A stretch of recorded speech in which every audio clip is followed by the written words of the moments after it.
तिमी मेरै हौ, त्यो मलाई थाहा छ र तिमीलाई पनि। तर म यो समाजलाई साँची राखेर तिमीलाई आफ्नो बनाउन चाहन्छु। मलाई पनि कहाँ मन नभएको र तिम्रो भएर तिम्रो अङ्गालोमा बस्न। तर त्यो भन्दा पहिले हामीले हाम्रो भोलिको सुखद भविष्यको लागि धन कमाउनुपर्छ। मनले मात्र जिन्दगी चल्दैन। हो काली, त्यो मलाई थाहा छ। तर मलाई तिमीसँग छुट्टिएर बस्नु मन छैन। छुट्टिन त मलाई पनि मन छैन। तर भोलिको खुसी र सुखको जिन्दगीको लागि मनमा गाँठो पारेर भए पनि हामी छुट्टिनै पर्छ कान्छा।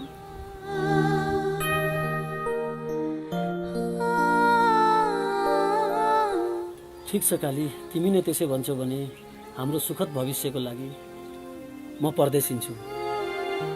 भोलि हामीसँगै हुन आज छुट्टिनै पर्छ। तर मलाई नबिर्सिनु है कान्छा।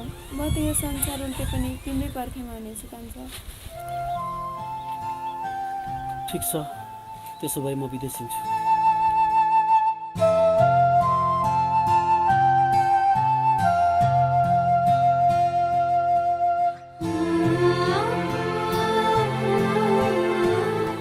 हाम्रो भोलिको भविष्यको लागि म विदेश जान्छु।